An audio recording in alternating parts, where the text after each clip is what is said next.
Okay. Basahin po natin ang ating text this morning.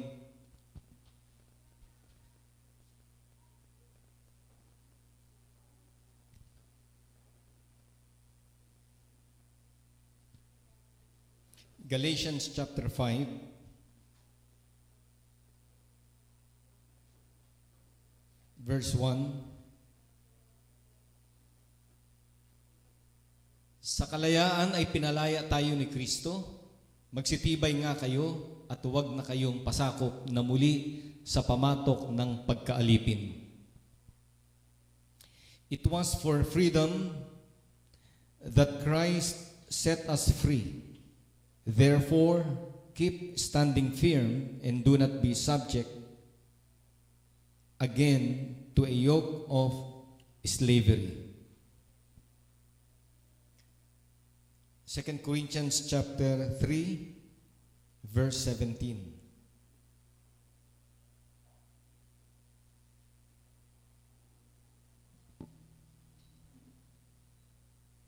Second Corinthians chapter 3, verse 17. Ngayon ang Panginoon ay siyang Espiritu, at kung saan naroon ang Espiritu ng Panginoon, doon ay may kalayaan.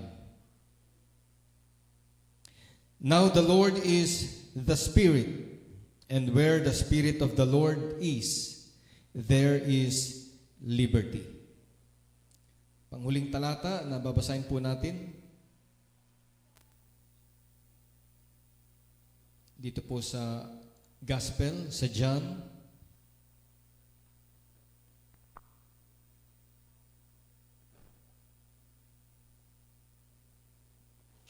John chapter 8.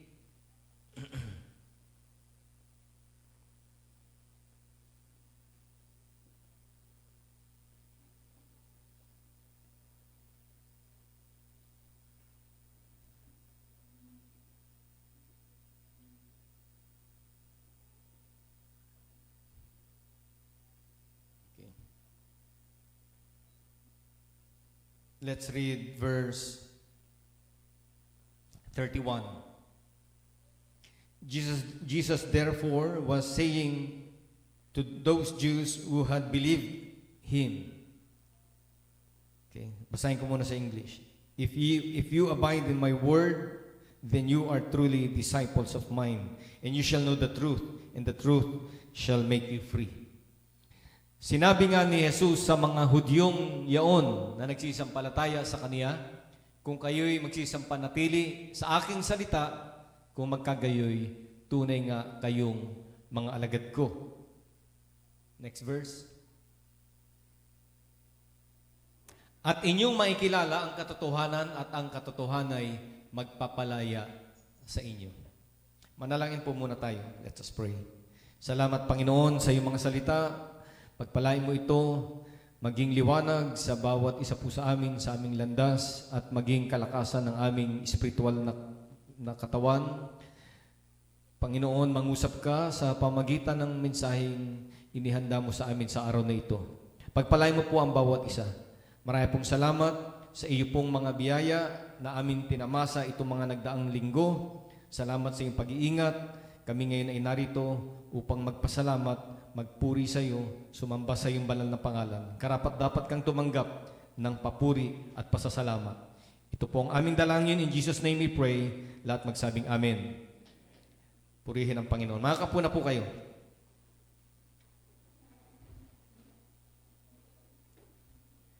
Ang ating topic this morning ay patungkol po sa nabasa nating talata. Kunin lang natin sa maiksing titulo itong ating paksa ngayong umaga na nagsasabing liberty. Paano sinalin sa Tagalog yan? Kalayaan? Okay. Kalayaan, maaring napapanahong issue na dapat nating pag-usapan because on June 12, ang Pilipinas ay magdiriwang ng kanyang pagkasarinlan. Okay? June 12, yan po yung ating Independence Day. Okay? Pagkasarinlan, pagkakalayaan po natin, araw ng kalayaan. Now, before I proceed, tawagan ko si Brother Kayil. Oo. Mag-share lang sa atin kasi related ito sa pinag-aaralan po natin ngayon o pag-aaralan natin ngayon. Magbibigay siya sa atin ng maiksing background patungkol sa usaping may kaugnayan sa kalayaan ng tao. Mag-share siya about the concept and nature of slavery in the Philippines during the pre-Spanish era or colonial era and during the Spanish era at sa panahon ng mga Amerikano hanggang sa panahon po natin ngayon na tayo ay malaya ng Pilipino. Okay? Maiksi lang Kayla. Mga 3, kung kaya mo sa 3 to 5 minutes. 3 minutes mas maganda. Dito ka pupunta ka dito. Okay. Makinig muna tayo saglit mga kapatid. Siguro brief rundown lang. If you want reference, you can refer sa historical works ni William Henry Scott. Ito ay accounts na mostly from a Spanish perspective. Kasi madami naman ng mga dokumento na gawa ng mga Pilipino ay hindi naka-survive. Mostly because most of our records are orally transmitted. Kasi madalas during pre-colonial times, history is not transmitted through kung paano natin ginagawa ngayon na nakadokumento, na nakasulat. Ito ay sinasalang from isang generation to another through songs and epics. Pero throughout time, madami dun sa mga yon ay nakalimutan na. Madami ng, during Spanish rule, madami nang hindi marunong magsulat tsaka magsalita ng wikang katutubo. So madami doon nakalimutan. Pero thankfully, madaming nag-exist na records. Isa dyan yung mga records ni Antonio Picafetta, pati ng ibang mga explorers na nag-take account ng 16th century Philippines. So, what is the nature of slavery dito sa Pilipinas noon? Very distinct yung yung sistema ng pang-aalipin dito sa Pilipinas when you contrast it with other nations, with other histories. Kasi tingnan natin sa West, ano ba yung most infamous na na example ng slavery? 'Di ba yung slavery of the blacks, the African Americans, kung tawagin ngayon sa mas politically correct na context. It's merely kung titingnan natin from the moral standpoint, it's pure evil. Na nagpunta ka sa isang bansa tapos dahil tingin mo ay mas superior ka na nilalang, dahil sa tingin mo ay mas sibilisado ka, is dadakipin mo yung mga tao doon na wala kang bibigay na sahod, wala kang bibigay na tamang pagkain, abusuhin mo. Ganun yung nature ng slavery for the most part ng dominant West or yung tinatawag natin na global North na exist mostly under the European powers, Western powers, kasama na dyan yung Amerika. Pero dito sa Pilipinas, iba yung konteksto. And I would like to highlight na exemption yung mga Moro Raiders ng 16th century. Bakit? Kasi yung mga Moro Raiders, hindi mo naman sila sabihin, yung mga Moro, ang modern day na equivalent niya, mga Muslim. Tapos hindi naman lahat ng Muslim, like specific lang na pangkat na nananagat noon, na nakatira sa mga bangka. Exemption sila kasi hindi naman talaga sila permanently residing sa Philippines. Tapos they also an exemption kasi part of their trade is, in modern day context, ay human trafficking. Like, nangingidnap talaga sila tapos kukunin nila yon as additional workforce or madami naman tayo dito ay adults na also to kidnap women for sexual purposes. Pero yung sabihin natin ng mga tubong Pilipino talaga na mga nagre-reside inland na from the very roots ay dito talaga, tubong Pilipinas talaga, even before 16th century. Iba yung konteksto ng slavery eh. Meron siyang tutawagin sa disiplina namin ay social function.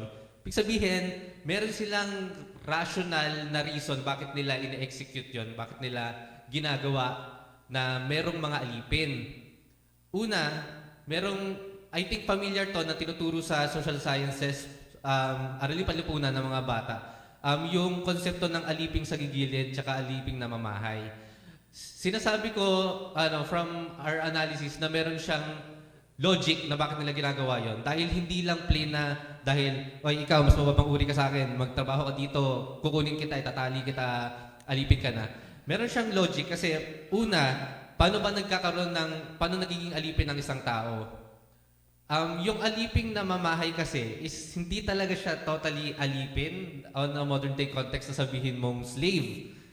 Sa sa panahon natin, yung aliping na mamahay ay kasambahay. So meron siyang partial economic freedom kasi kumikita siya, tapos may right siya na magtayo ng sarili niyang kubol, meron siyang right na magpamilya. In contrast, doon sa aliping sa gigilid na deprived of rights. Pero kahit ito is not irrational slavery. Yung katulad ng example natin before na it's just evil. There's still a rationalization. Bakit nagkakaroong mga alipin sa gigilid, yung mga walang karapatan na ang ano lang nila ay maging utusan ng kanilang amo na ang karapatan lang nila ay tumira doon sa bahay ng amo, doon sa specific na designation doon sa bahay na yon. Paano ba nagkakaroon ng alipin sa gilid? Una ay dahil sa digmaan. You are a war prisoner. Natalo yung clan nyo. So, bilang parusa ay kinuha kayo tapos ginawa kayong alipin. Anong pangalawa na reason? It's common, even not in the Philippines. I think even sa Israel, meron silang concept ng nagiging qualified ka as slave kapag meron kang pagkakautang na hindi mo mabayaran, di ba?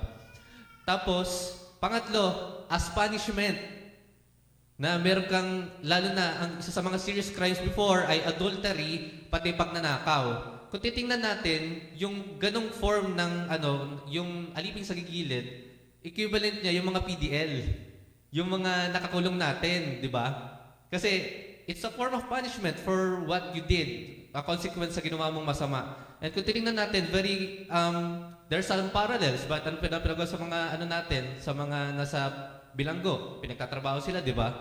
Tapos may mga binibigay na kapalit bago may kailangan silang i-return na service bago sila palayain. Ganun din yung konteksto ng aliping sa gilid. So, a quick summary, yung slavery is relative sa culture. So, depende pa rin sa konteksto ng kultura kung paano ito isinasagawa, kung paano ito nangyayari, ano yung mga rason, bakit nagkakaroon ng pag-aalipin.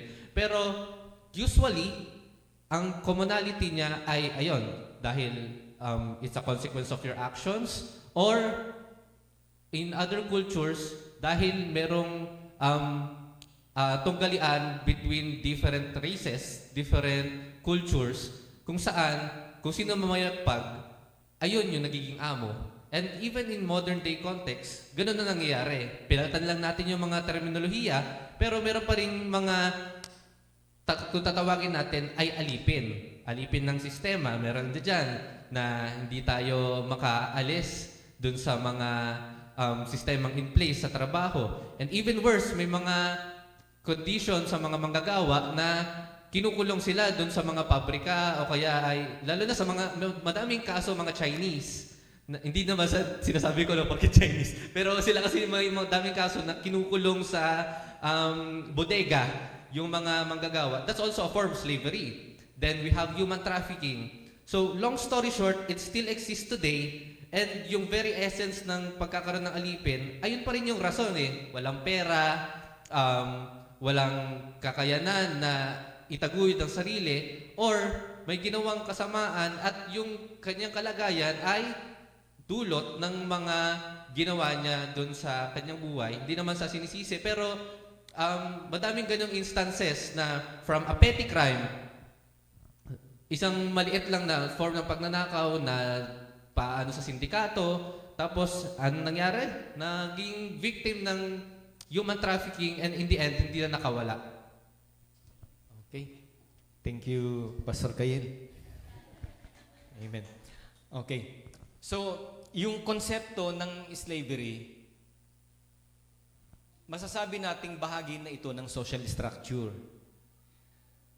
Kahit sa Bible times, hanggang sa panahon ng mga empire, maging sa panahon po natin, binago lang natin yung mga terminology, pero yung sistema, yung anyo nito, nadudoon pa rin sa ating lipunan. Okay? Kaya lang, sa panahon po natin ngayon, although binibigyan ng diin at emphasis yung karapatang pangtao, pero hindi natin madi-deny na nasa lipunan pa rin natin nangyayari yung tinatawag nating slavery. Okay? Nag-i-exist pa rin. Okay? At ito lang mga nakalipas na araw, ilang beses laman ng balita yung mga pinilit na magtrabaho sa isang trabaho na hindi nila gusto. Nasusundan niyo ba yung balita? Yung sa Pogo? Di ba? Tapos may ilang mga Pilipino rin na biktima sa ibang bansa, nirecruit sila ng isang agency na pinangakuan ng isang trabaho at ganito ang kanilang magiging sweldo. At pagdating doon sa bansa na pinuntahan nila, hindi naman pala yun yung trabaho nila. At sila ay pinilit na mag-scam. Pag hindi sila sumunod, anong ginagawa sa kanila? Hindi sila pinapakain, sinasaktan sila, binibilanggo sila. Okay? So, ito ay isang anyo ng slavery. Narito pa rin sa panahon natin. Dito sa Pilipinas ay meron pa rin ganyang mga anyo ng pag-ulila o pag-alipin sa mga Pilipino o sa mga kababayan po natin. Okay. Iba't iba ang anyo ng slavery at ito ay nabanggit na rin ni Kayil, Meron tayong tinatawag na yung chattel slavery. Ito yung human trafficking na tinatrato sila bilang property at ibinebenta.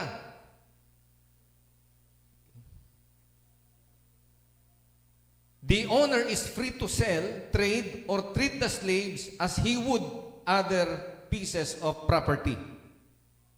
And the children of the slave often are retained as the property of the master. Parang naging, ang trato nila, parang kalakal, object.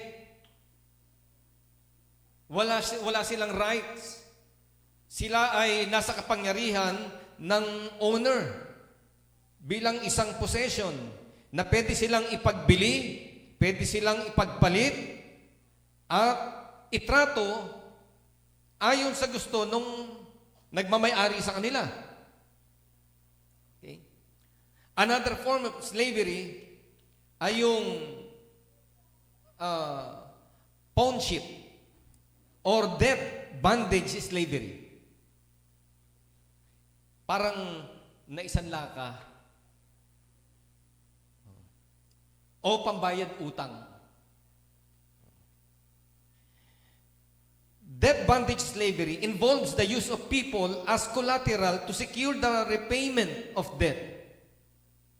Slave labor is performed by the debtor or a relative of the debtor. So, dahil mayroon kang malaking pagkakautang,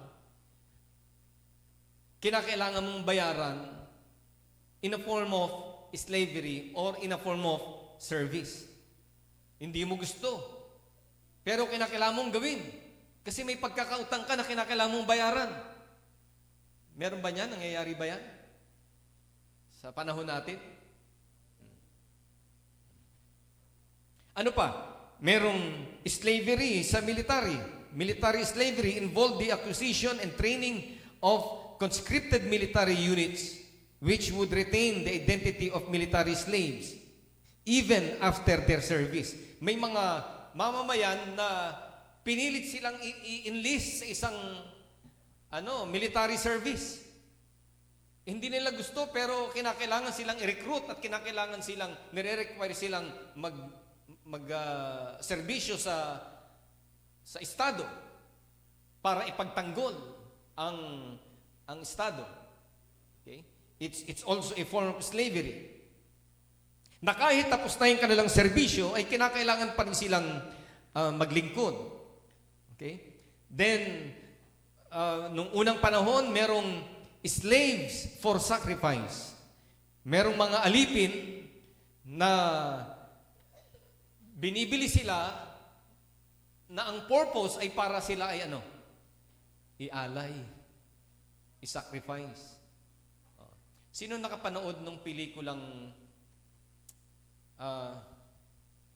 ano ba yung pelikula na yan na mga sinaunang tao sila?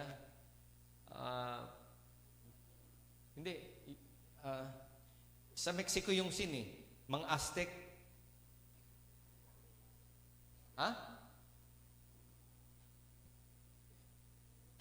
Yung binili sila as slave. Tapos bukod sa pinagtatrabaho sila, iniaalay sila doon sa temple, doon sa pyramid. Apokalipto. Nasa isip ko, apokalipsis. Apokalipto. Di ba yung pelikula ni Mel Gibson na naging top grosser? So itong mga slave na ito, mga tribo sila. Nilulusob sila, hinuhuli sila, pagkatapos dinadala sila doon sa city na yon. Okay? At sila ay ini-offer, iniaalay. That's another form of slavery. Okay? Meron tayong local slave trade.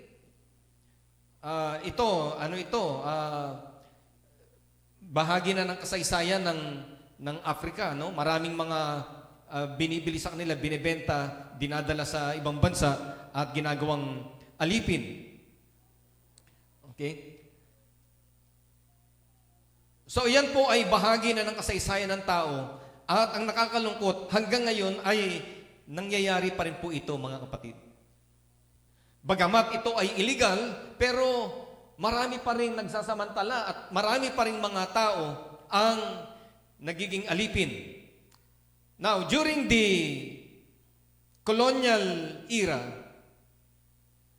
napakaraming mga bansa na kinontrol at sinakop ng mga makapangyarihang bansa. At ilan sa mga bansang ito ay kinabibilangan ng United Kingdom, France, United States, Spain, at iba pang mga bansa sa Europa na nag-colonize ng mga bansa na mas mahina kaysa kanila. Ilang taon tayong sinakop ng Espanya? 300 plus. 300 mahigit 300 taon na tayo ay inalipin. Okay? Ngayon, sinasabi nating tapos na ang mga panahong ito. Sinasabi nating tapos na, pero meron pa rin pong mga bansa na nagkokontrol sa mga maliliit na island or mga maliliit na bansa sa mundo. Okay? Bago po nabuo ang United Nation,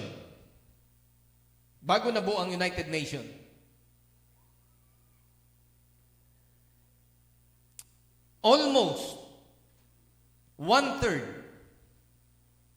ng populasyon ng tao ay nasa ilalim ng kapangyarihan ng isang bansa. During the inception of United Nations, around some 750 million people, which was nearly a third of the world's population, used to live in territories dependent on colonial powers. Kasama tayo dun eh. Di ba? Kasi nakalaya tayo sa Espanya, pero inalipin naman tayo o sinakop naman tayo ng mga Amerikano. Kailan lamang natin nakamit ang ating pagkasarinlan bilang isang malayang bansa? 1946, after ng World War II. Oh. Okay. Pero hanggang ngayon, may mga bansa pa rin na sumasakop at kumokontrol sa ilang mga teritoryo. As per UN data, there are around 17 non-self-governing territories around the world. 17. Ito ay ayon sa WION Web Team noong August 15, 2021. 17. Ano yung mga maliliit na island? Hindi natin alam yung iba rito halos di natin narinig. Montserrat, St. Helena, Anguilla, British Virgin Island. Ito, naririnig to. United States Virgin Island. Gibraltar, Cayman Island, Falkland Island. Ano pa? Turks and Caicos Island, French Polynesia, American Samoa, Guam, okay? Pitcairn, New Caledonia, and Tokelau. Ilan lamang ito sa mga maliliit na island na actually kahit maliit na island sila, pwede silang kilalanin bilang isang estado. Kaya lang, under sila ng kapangyarihan ng isang bansa. Ang Taiwan, bagamat ito ay patuloy na inaangkin bilang probinsya ng China, pero ang Taiwan sa kanyang sarili ay gustong maging isang bansa. Ang Singapore, maliit lang, pero bansa siya, mga kapatid. Ang Brunei, maliit. Di hamak na maliit kaysa Pilipinas, pero isa siyang bansa. Ang Vatican ay isang syudad within the city, which is the city of Rome, pero Vatican is a state. So kahit maliit na island ito or maliit na teritoryo, pwede silang magkaroon ng pagkasarinlan, pwede silang maging independyente at umiral ayon sa kanilang sarili. Maging self-governing state po sila. Pero yung 17 ito hanggang ngayon ay nasa kamay ng makapangyarihang bansang sumasakop po sa kanila. Kaya yung slavery, yung control, yung colonialization, yung imperial power, hanggang ngayon, yung sistema niyan narito pa rin sa panahon po natin. Nag-i-exist pa rin yan, mga kapatid. Okay? Kaya lang, medyo moderno na tayo, pinalitan na natin yung mga terminology at binibigyan na ng mataas na pagkilala at importansya yung kalayaan or yung rights ng mga tao. Okay? At narito tayo sa panahon na kung saan ay ito'y pinaglalaban na. Okay? Iginigiit ang kalayaan ng mga tao. Now, why liberty is very important? Freedom is very important. Why? Bakit mahalaga ito? Bakit mahalaga ang kalayaan? Mahalaga ang kalayaan sapagkat ito ay disenyo ng Diyos sa tao. Inherent sa bawat isa sa atin na tayo ay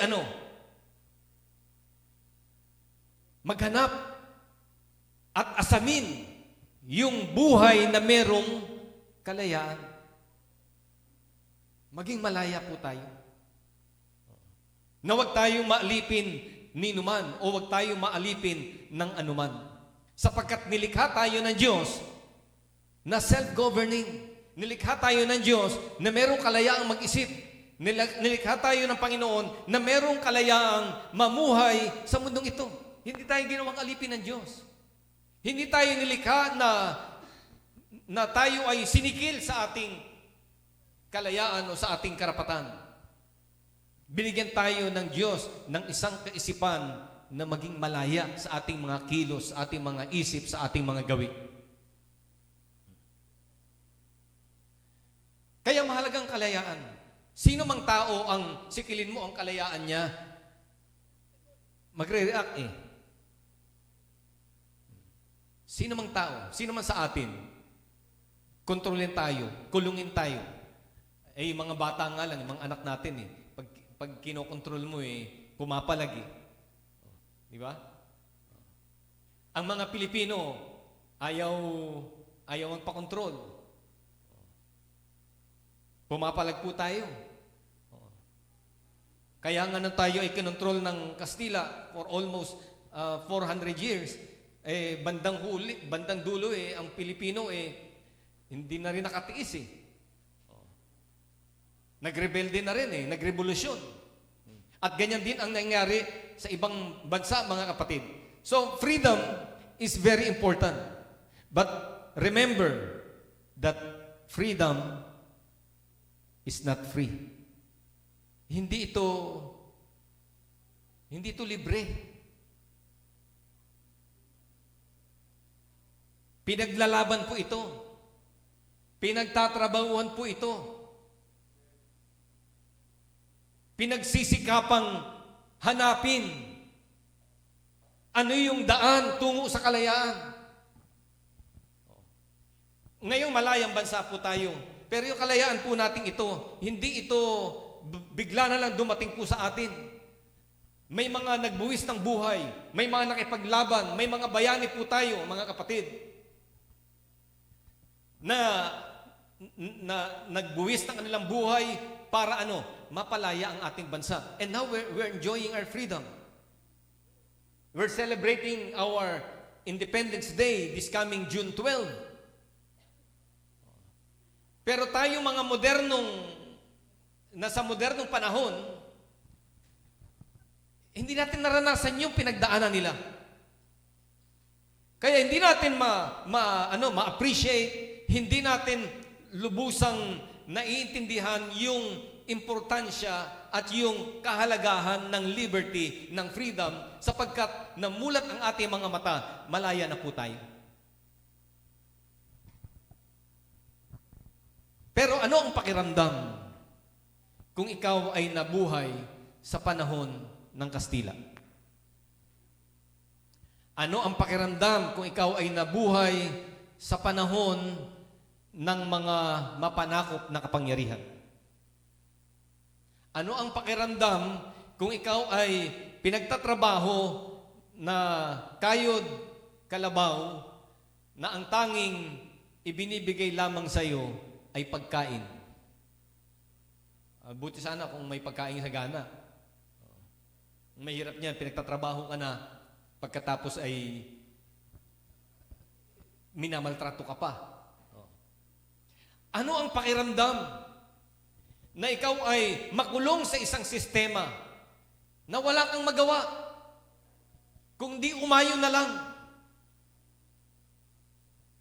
Wala kang choice. Mahirap yun, mga kapatid. Mahirap yun na sa ganong kalagayan ka. Pero merong nakakalungkot na bagay patungkol sa topic na ito. At ito'y isang anyo ng slavery.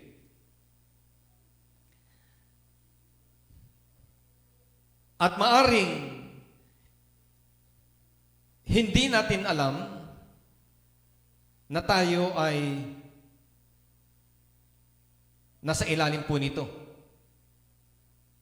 Another form, meaning of slavery, is submission to a dominating influence. Submission to a dominating influence.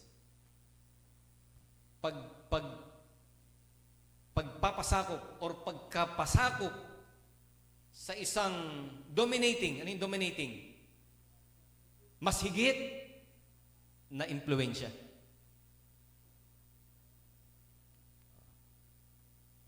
Ito yung malungkot.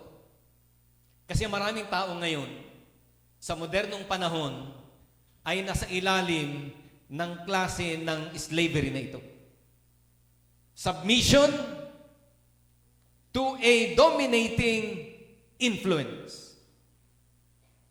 Magbigay tayo ng example, mga kapatid. Mahirap ka. Mahirap ka. Wala tayong hinahawak na tao.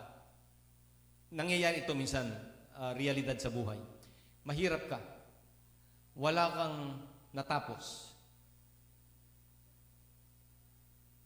Wala kang masyadong alam na skill.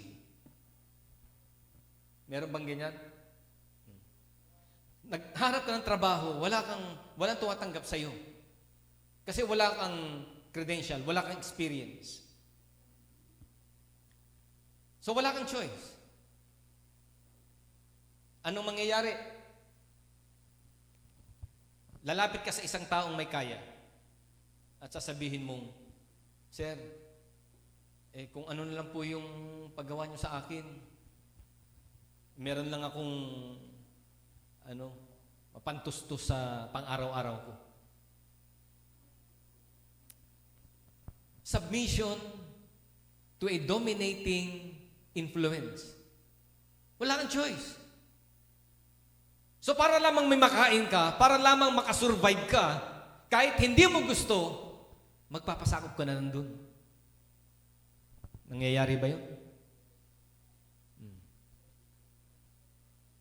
May mga tao ba sa atin na napipilitan na lamang gawin ang isang trabaho bagamat hindi nila gusto pero wala silang choice dahil kinakailangan nilang magpasubmit sa isang dominating influence? Wala kang choice eh. At marami niyan, mga kapatid. Another example, yung sistema ng ating mundo. Yung sistema ng ating lipunan. Unknowingly, nagpapasubmit tayo because that is the dominating influence.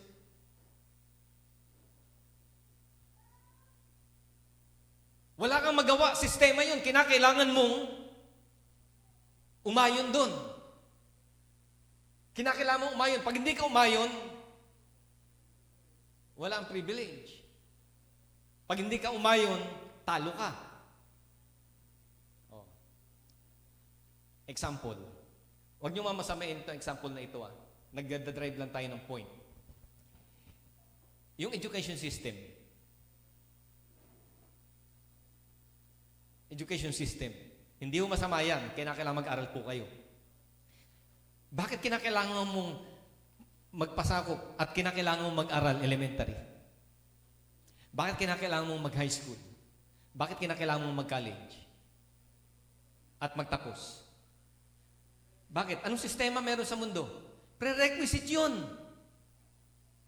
Credential yun. Puhunan mo yun. Pag wala ka nun, yan na ang kalakaran ng mundo. Talo ka. Paano ka magtatrabaho?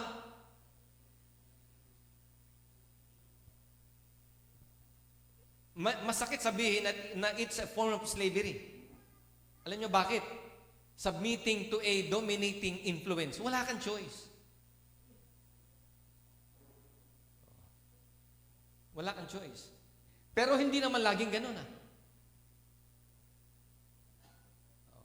Hindi naman laging ganun. Pwede ka naman magnegosyo. Noong unang panahon, ang education ay nanggagaling sa trade ng family. Ang education ay nagre-revolve around sa skill ng isang pamilya. At ang mahalaga naman ay natutugunan ang pangailangan mo. May pambili ka, may pangkain ka, meron kang may tirahan ka, yung pangailangan mo ay natutustusan. Pero bakit kinakailangan makulong tayo sa isang sistema na wala tayong magawa kung hindi umayon doon? Bakit? Wala eh. Ang mundo, ang lipunan natin, ginawa na yung struktura. Papalag ka, iiwasan mo, talo ka. Talo ka. Ano pa? Yung yung batas natin sa labor. Wala, kinakailangan mong magpasubmit dyan. Kahit napipilitan ka, kahit ang sweldo, yun lang eh. Ang nakakalungkot nga mga kapatid, subukan yung interviewin yung mga delivery ng construction. Tanongin mo magkano sweldo nila. Ha? Sila na yung nagda-drive. Tapos sila pa yung magdidiskarga. Sila na yung magdidiskarga. Magkano sweldo? Mataas na ngayon, Sister Eva, 500. Oo. Isipin mo kung 200 hollow blocks ibababa mo. Tapos dinideliver sa'yo, hindi mo man lang mapamerienda. Ang sweldo niyan wala pang 500 yung iba. Oh, bugbog sarado sa trabaho. Tapos ilang truck yan na di-deliver nila? Oh, sa maghapon, ilang delivery yun?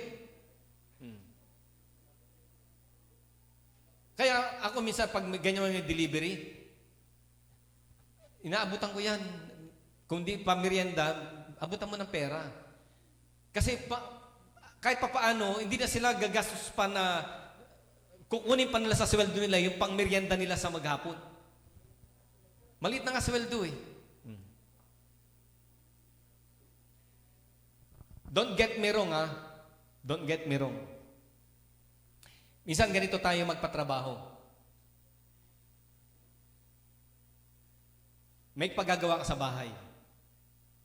O para mas maintindihan ninyo, may i-share ako sa inyo. Tumawag ate ko sa akin. Sabi sa akin, Pastor, baka meron kang may i-recommend dyan kasi may paggagawa ko dito. Kaunti lang naman yung gagawin. Ang materialis ay halagang 15,000 lang. Ang sinisingil sa akin, 30,000. Sabi ko, ano paggagawa mo? Yung gutter lang naman, aayusin yung gutter kasi nasira na. Saan ba nakalocate yung gutter? Tsaka gaano kataas? Dito sa planta. Sabi ko, Ate Cha, ang kinikwenta dyan hindi yung materialis. Ang kinikwenta dyan, yung risk ng trabaho. Kasi kung yan ay 30 feet ang taas, bago pa makaakyat doon, hindi naman pwedeng sa bubong tutungtong yung gagawa niyan. So may scaffolding yan. Hindi yan kaya ng 2 tao lang. May mga magpuput up ng scaffolding yan. May mobilization yan. Yung kukontrata niyan, kinakailangan may truck yan na magdadala ng mga gamit. Kaya yung pagkukompute ng labor na yan, kala ko ba 100%, 60. Depende yun. Kaya pag nagpagawa kayo, hindi sa dahil ito yung linya namin ni Brother Imo, maging considerate kayo. Kung magpapagawa kayo ng bahay, pagkatapos yung materialis ay hahakutin sa bundok o hahakutin sa kung saan, ibang usapan yun. Okay. Kasi may mga taong wala silang choice. Hindi lang sila umiimik. Pero tayo mga kapatid, yung value system natin ay dapat tayong maging considerate doon sa mga tao na nakukulong ng isang sistema na kahit hindi nila gusto, ay nagiging anyo ito ng pagkaalipin sa kanila. Nakuha niyo yung point?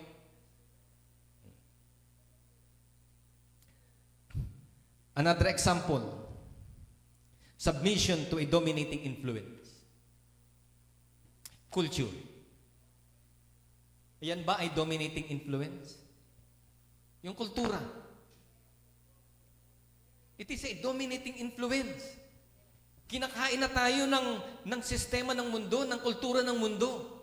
At tayo ay walang magawa, nagpapasabit na lang tayo kung anong inintroduce ng mundo, kung anong inintroduce ng lipunan, na mga sistema, na mga kultura, tayo naman gaya-gaya. It is a form of slavery. Ito'y isang anyo ng pagkaalipin. Tandaan po natin, meron po tayong mga prinsipyo na nilalakaran, merong salita ng Diyos na siyang pamantayan natin, na siyang gabay natin sa buhay. Huwag nating hayaan na ang mundo ang siyang magdikta sa kung anong klaseng buhay ang dapat nating ipamuhay. Huwag nating hayaan ang mundo sa kung anong klaseng mga prinsipyo, anong klaseng mga lifestyle ang ipapamuhay natin na siyang dinidikta ng sanlibutan. The church has its own culture. May sarili tayong kultura, may sarili tayong musika, may sarili tayong mga prinsipyo na dapat nating lakaran at huwag tayong magpaalipin at huwag tayong magpasakop sa dominating influence ng kultura ng ating lipunan.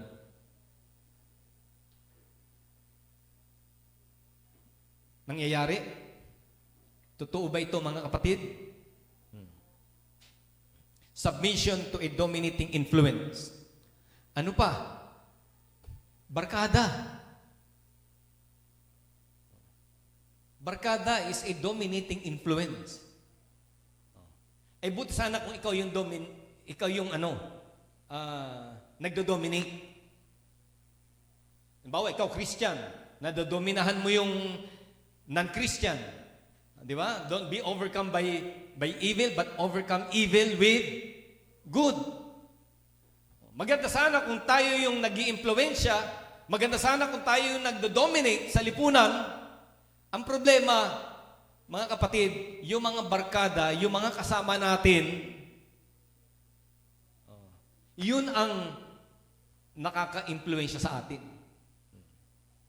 At ang masaklap niyan, we submit to that dominating influence.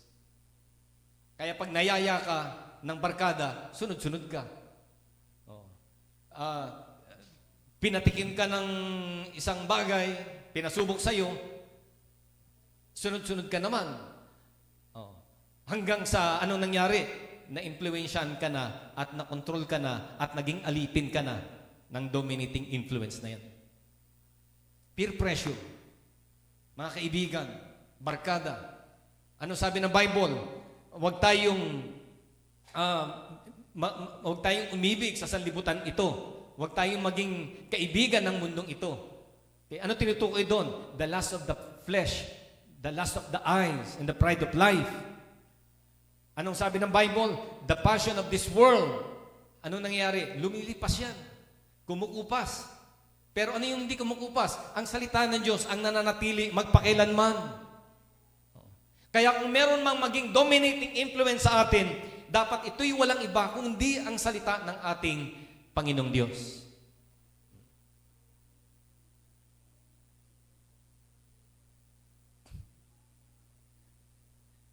Submission to a dominating influence. Okay. Now, is there such thing as absolute liberty? We're talking about freedom. We're talking about liberty. Sabi natin kanina, importante ang liberty. Importante ang freedom. At ito ay nasa kalikasan na natin. Hinahanap natin ito. Hindi pwedeng alisin sa atin. Ang tanong, merong bang tinatawag na absolute freedom or absolute liberty? Is it absolute? Pag sinabing absolute, talagang kahit ano mangyari, talagang 100%. Ang kalayaan ay kailangan ng tao. O meron itong hangganan, meron itong limitation. Meron itong limitation? Sino naniniwala meron limitation ng freedom and liberty? Meron?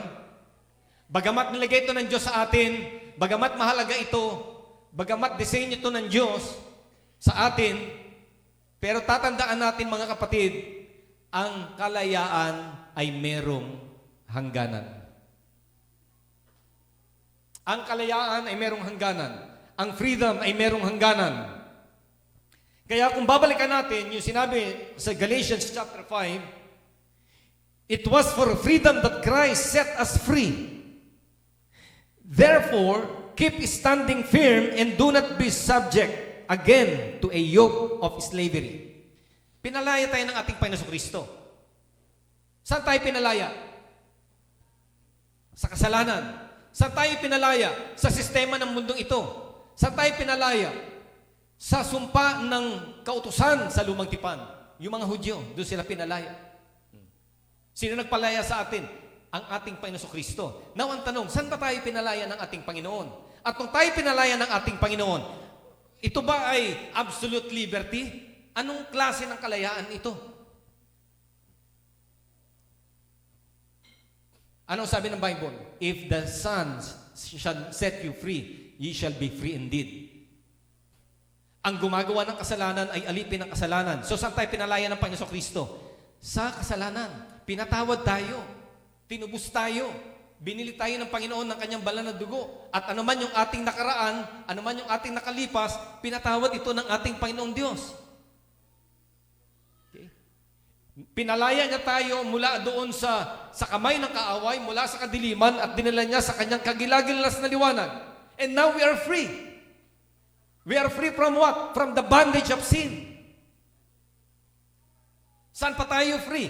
Malaya na tayo sa pagkaalipin sa kabulukan. Kabulukan ng ano? Sistema ng mundong ito at kabulukan ng katawang ito na because of sin ay mamamatay siya.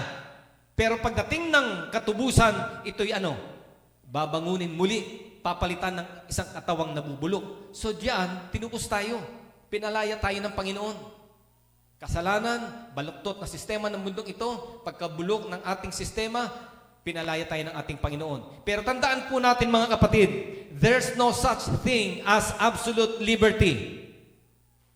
Pinalaya tayo ng Panginoon hindi para maging malaya at gawin yung mga bagay na gusto lamang nating gawin. Pinalaya tayo ng Panginoon hindi upang masunod yung mga bagay na gusto nating gawin na kahit labag na sa kanyang kalooban at kautusan, ay malaya nating gagawin. No. Pinalaya tayo sa pagkakasala upang ano? Makapamuhay tayo sa katuwiran. At sa pamumuhay na katuwiran na yan, ang Diyos ay naglagay ng ano? Boundary. And what is that boundary? That boundary is the written word. Ito yung boundary natin eh. Yung kalayaan natin ay paglakad sa isang bagong buhay. Ang kalayaan natin ay pagganap sa kalooban ng Diyos. Ang kalayaan natin ay mula sa pagkaalipin ng baluktot na sistema ng mundong ito. Pagkalaya sa pagkaalipin ng kasalanan. Pero kinakailangan lumakad tayo doon sa ano? Sa impluensya ng salita ng Diyos. So ngayon, pinalaya tayo, pero slave na tayo dapat saan? Actually, hindi na ginamit yung term na slave. Ano yung ginamit? Servant. Lingkod. Lingkod. Yung slavery kasi merong negative na meaning eh. Oh. Pero merong isang klase ng slavery na pangit gamitin yung salitang slavery, pero sabihin nating servant. Ano yun mga kapatid? Yung huli nating dinidiscuss na submission to a dominating influence. Submission to a dominating influence. Ngayon tayo ay mga mananampalataya na mga Kristiyano na, ano ba yung dominating influence sa buhay natin? Na dapat submitted tayo doon. Dapat makailalim tayo doon, mga kapatid. What is that dominating influence? What is that dominating influence?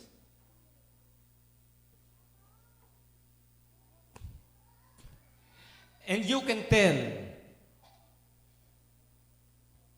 who's influencing you. Masasabi mo kung sino yung nakaka-impluensya sa'yo. Paano? Paano mo masasabi kung sino nakaka-impluensya sa'yo? Kung sino yung lagi mong kausap. Kung sino yung lagi mong kasama. Kung sino yung na-adapt mo.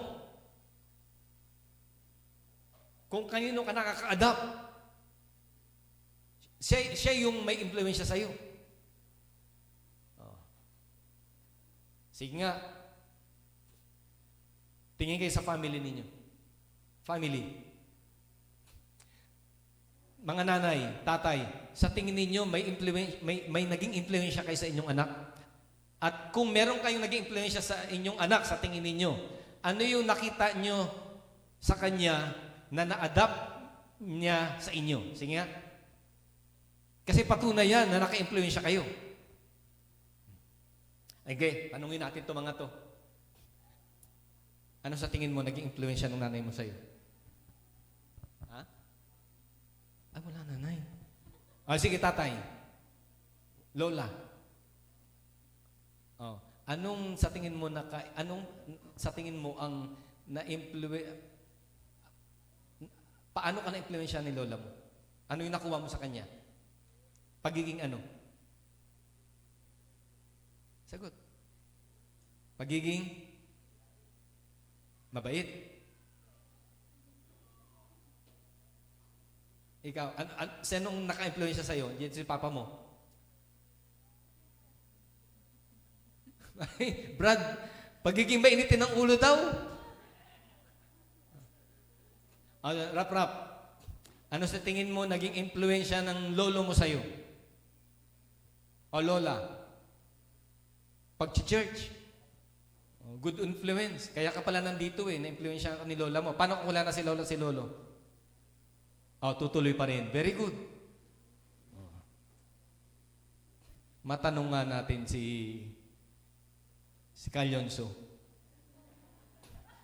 Sino kayo mag-influensya kay Calyonso? Calyonso, turo mo rito, sino yung naka-influensya sa'yo? Kahit sino? Ano bang nakuha mo sa kanya? Ba't na-influensyahan ka niya?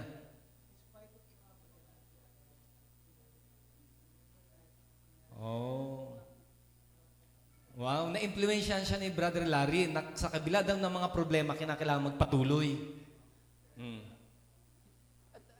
Bawat isa sa atin, maaring may naka-influensya sa atin. Wala rito na tao na hindi ka na-influensyahan ng iba. It's either nanay mo, or kaibigan mo, or teacher mo. Dito tayo magtatanong. Enral, sino ka-influensya sa'yo? At ano yung influensyang yun? Mag-ingat ka. Yung totoo. Magulang. Kuripot daw. Sino? Nanay mo, tatay mo? Parehas kuripot. Yung pagiging kuripot namana niya. Ito, maganda tanungin ito Ito mag-inan to Sister B, anong influensya nakuha mo kay Vivian? Hindi, baliktad. Sister B, may influensya ka ba nakuha sa kanya? Wala. Vivian, ano nakuha mo sa mama mo? Pagiging matiisin. Lahat po tayo ay merong naka-impluensya po sa atin. Agree? Okay.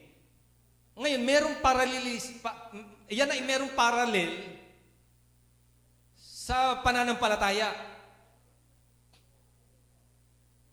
Kung yung tao nga nakaka-impluensya sa atin, bakit mo pinaniniwalaan ang paniniwala mo ngayon? Bakit ngayon sumasampalataya? Bakit ka naniniwala sa mga paniniwala mo ngayon? Ano yung impluensya? Saan galing impluensyang yan? Sister Grace. Why you believe what you believe today? Saan mo nakuha yan? Ha? Sa mother mo? Okay. Yung iba, anong sagot nyo? Tayo mga Kristiyano. Kay mama? Naku, delikado tayo niyan. That's the correct answer. Salita ng Diyos. Yes, nakaka-influensya yung magulang. Pero kasi pag siya ang dominating influence sa'yo, pag nawala siya, paano na? Nakuha niyo yung point? Pag nawala ang magulang, paano na? Rap, tandaan mo date na ito. June 9, 2024. Narinig yan ng Diyos. Pag wala na ng lola mo at lolo mo na naka-influensya sa'yo, kaya ka nandito sa church, kahit wala na sila, dapat nasa church ka pa rin.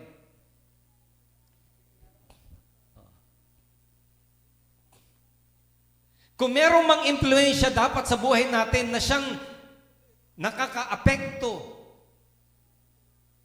sa atin, na kung saan tayo ay dapat na nagpapasubmit doon, ito'y walang iba kundi salita ng Diyos. Bakit? Forever, O Lord, Thy word is settled in heaven. Magbago man ang takbo ng mundo, ang salita ng Diyos ay salita pa rin ng Diyos. Yung mensaheng ito ay siya pa ring mensahe na ipinangaral noon at patuloy na pinapangaral ngayon. Yung values, yung culture na tinuturo nito ay siya pa ring values and culture na dapat nating panghawakan ngayon. And the more you read the Word of God, the more na meron itong influence sa buhay natin. Na ang ginagawa ngayon sa panahon po natin, inaagaw ito, pinapalitan ito. Nawawalan tayo ng time. Ito na nga lang impluwensya ng Diyos sa buhay natin. Ito na nga yung impluwensya ng pananampalataya sa atin pag nawala ito, paano pa? Ngayon, ang nangyayari, pinapalitan ito ng technology. Now, listen to this. Ito, ilbes kong sinasabi sa inyo. Pag nagpunta kayo ng church, huwag kayong gagamit ng Bible apps. Cellphone, tablet, taas ang Bible. Taas ang Bible. Yan. May mga dala kayong Bible. Yung iba, dala nyo cellphone. Hindi ho Bible yan, cellphone yan. Alam nyo ang problema dito kahit may Bible to? Madidistract kayo dito. Pag itong gamit ninyo, na pinaka-Bible ninyo, pag tumunog yung notification, maaari kayong matempt na buksan yung notification na yun. So ano mangyayari? Hindi ka makapokus sa salita ng Diyos. Wala hong substitute sa book na kagaya nito. Basahin mo araw-araw. Panghawakan mo. Ano sabi sa atin ng Joshua? Huwag may iwalay sa iyong bibig. Pagbulay-bulayan mo, araw at gabi. Sapagkat ito yung dapat na maging dominating influence sa buhay natin. Saan padadalisayan ng lalaki ang kanyang buhay? Ito'y sa pamagitan ng salita ng Diyos. Ang salita ng Diyos ay mapapakinabangan natin sa pagtuturo, sa pagsansala, sa pagpapabulaan, sa maling aral. Ang salita ng Diyos ay buhay at mabisa, mga kapatid. Kailangan natin ito. Liwanag ito sa ating mga landas. Pagkain ito ng ating kaluluwa. We need the Word of God. Kung meron mang tayong dapat kilalanin na siyang may impluensya sa buhay natin at master sa buhay natin, dapat ito'y walang iba kundi ang salita ng Diyos. So that's number 1. Number 2. Ito, Romans chapter 8.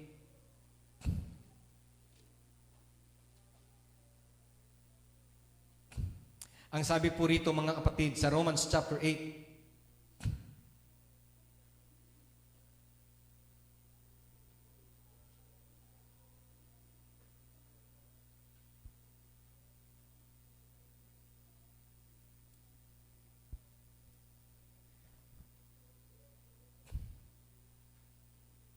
simulan natin basahin sa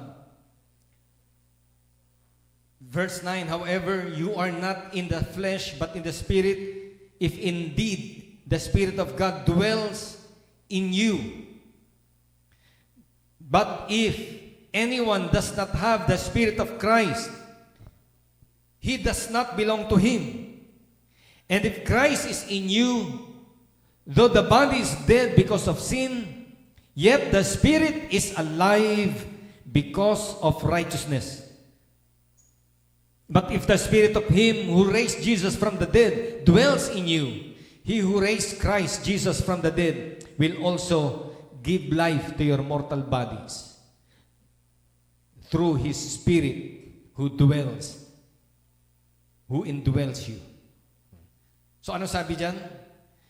Sa verse 9, if anyone does not have the Spirit of Christ, he does not belong to him. Sino mang walang Espiritu ni Kristo, siya'y hindi sa Kanya.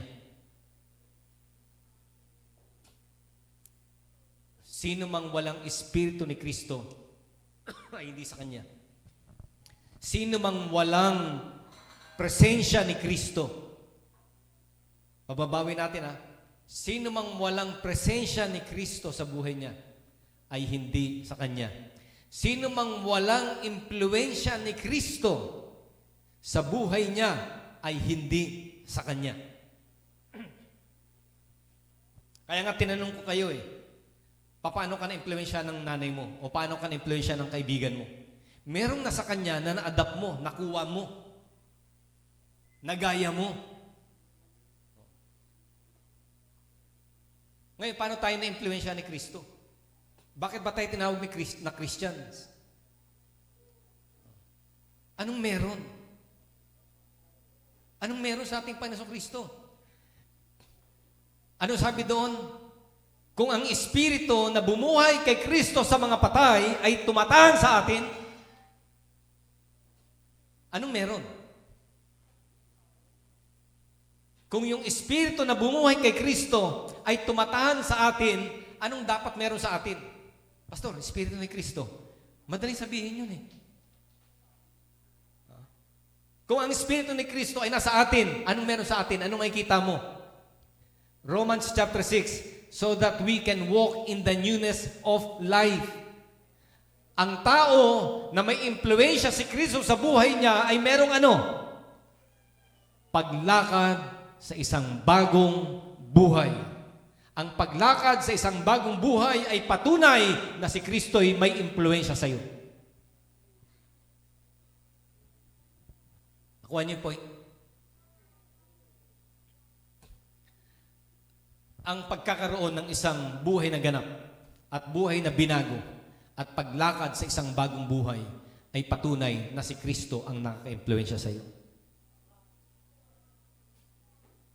So, hayaan natin na si Kristo yung maging impluensya natin, mga kapatid.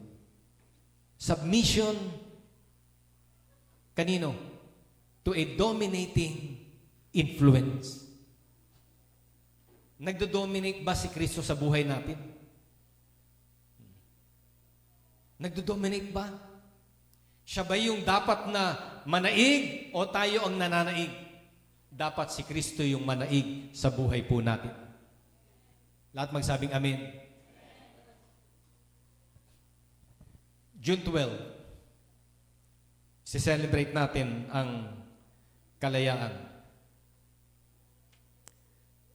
Matagal na panahon na pinaglaban ng ating mga ninuno. Matagal na panahon tayong naalipin. Pero ipinaglaban nila. Ibinuwis ang kanilang buhay at ngayon nag-i-enjoy tayo sa kalayaan. At sinasabi natin tayo ay malaya ng bansa. Tayo ay mga Pilipino na. Totoo bang tayo ganap na malaya? Ang tanong, kung tayo totoong malaya at totoong Pilipino tayo, anong nakaka-impluensya sa atin? Are we still being controlled or dominated by the influence of the West? Aminin man natin o hindi, pero dinodominate pa rin tayo ng West. Malaya tayo, sinasabi natin malaya tayo, sineselebrate natin every June 12. Pero nasaan yung tunay na Pilipino? Na ang hitsura, ang kulay, ang pananaw, ang mindset ay Pilipino. Nasana? Wala na nga eh. Kinakain na tayo ng impluensya ng ibang bansa. Gusto niyo patunayan ko? Bakit pa-propose ang mga Pilipino sa isang babae na, will you marry me? Ganyan ba tayo, Pilipino? Na biglang luluhod yung lalaki, will you marry me? Sa harap ng mga crowd. At pagkatapos yung babae naman ay iiyak-iyak. Ang sasabihin niya, yes, yes. Kanino galing yan? Hindi ganyan ang Pilipino. Paano Pilipino? Paano kultura natin? Hindi lang harana, namamanikan ka, nanliligaw ka sa bahay, tapos pinagsisibak mo ng bahay, pinagsisibak mo ng kahoy, pinag-iigib mo ng tubig, di ba? Tapos nakikipag-usap pa sa magulang. Ganon tayo mga Pilipino, hanggang sa dumating tayo sa pamamanhikan. Ngayon, ano na? Will you marry me? Oh. Western na tayo eh. Nawi-westernize na tayo eh. The way we dress. Mga pagkain natin. Pilipino ba yan? McDonald's? Kahit Jollibee pa yan eh. Foreign din yan eh. Ay, Jollibee, Pinoy yan. Sinong sabi sa iyo? Kanino galing ang burger? Amerikano. Kanino galing spaghetti? Oh. Pero yan ang makikita mo mga pagkain dyan sa labas. Ano sa atin meron? Anong meron sa Pinoy? Anong pagkain ng Pinoy? Palitaw, pansit. Implemensyado na tayo. Minsan yung mga ideology natin, yung mga pananaw natin. So sinasabi nating malaya na tayo, but we are not totally free because of the influence of the other country, Western culture. Now, as Christians, are we really free? As Christians, are we really free na pinalaya ng mga batayan ng Panginoon mula sa baluktot na sistema ng mundo? Pinalaya na tayo mula sa pagkalipin ng kasalanan. Pinalaya niya na tayo mula sa dati nating buhay. Kung totoong pinalaya na tayo, ano nakaka-impluensya sa atin? Ano nakaka-impluensya sa atin? Culture ng mundo? Tinanong ko ito sa mga estudyante. Ano ang totoo? Ang iglesia ba ang nagpabago sa lipunan o ang lipunan ang siyang nagpapabago sa iglesia? Alam niyo ang sagot. Matalino tayo. Pag bulay-bulayan natin, ano nakaka-impluensya sa iyo? Pero sa message this morning, kailangan natin ang impluensya ng salita ng Diyos at ang impluensya ng personality ng ating Panginoong Kristo. Na kung meron man tayong dapat tularan, meron man tayong dapat gayahin, ito'y walang iba kundi ang ating Panginoong Kristo. Tayong lahat ay tumayo. Hallelujah. Thank you, Jesus. Idudulog natin sa Panginoon sa umagang ito yung mga bagay na maaring umaalipin sa iyo. Maaring yan ay kawalan, maaring karamdaman, maaring pangamba sa araw ng bukas, o isang sitwasyon na matagal mo nang pinapasan na gusto mong makalaya.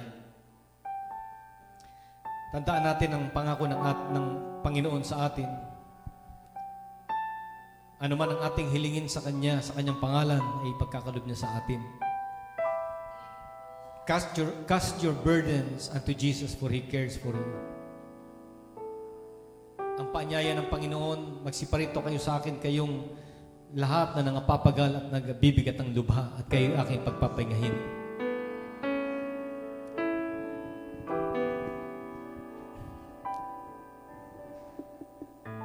Maaring kailangan mo ng Kalayaan mula sa kapaguran.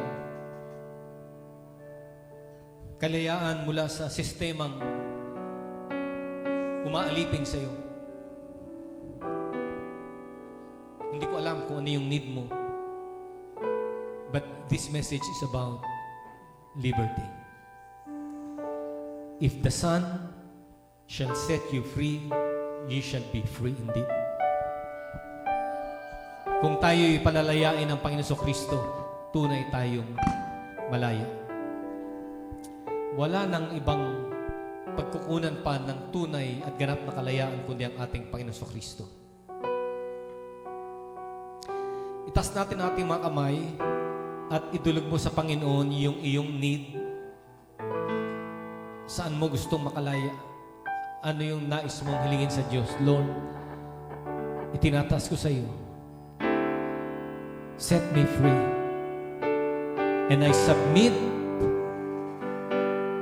to your authority, to your influence. Sige mga kapatid, tumawag ka sa Panginoon at itaas mo sa Kanya ang iyong kahilingan. Hallelujah. Panginoon, ay kita mo ng aking mga kapatid ang kanilang mga pangailangan. Hindi ko po alam ang individual need ng iyong mga anak, pero ikaw ang Diyos na nakakabatid. Lord, kumilos ka sa bawat isa. Abutin mo ng aking mga kapatid sa kanilang mga kalagayan, sa kanilang pinagdadaanan, anuman ang kanilang karaingan na nais nilang makalaya sa bagay na ito. Lord, ikaw ang pinagmumulan ng kapahingahan, ikaw pinagmumulan ng kalayaan. Abutin mo ang iyong mga anak, Panginoon. At palayain mo kami sa aming mga pasan-pasan na mabigat, gaya ng iyong paanyaya na magsilapit kami sa iyo, mga napapagal at nagabibigat ang lubha at kami iyong pagpapahingahin. Lord, set your people free. Hallelujah. Lagutin mo, Panginoon, ang tanikala na nagpapabigat sa buhay ng bawat isa. Sa pangalan ng Panginoon Kristo. Hallelujah. Thank you, Jesus, Lord, and I claim the victory. I claim liberty, freedom in the name of Jesus. Claim your blessing, as the song said. Gaya ng awit na inawit natin kanina na nagsasabing, ang kalayaan ay binigay na ng Panginoon sa atin. Thank you, Jesus. Thank you, Jesus. Thank you, Lord. Thank you, Lord. Thank you, Lord.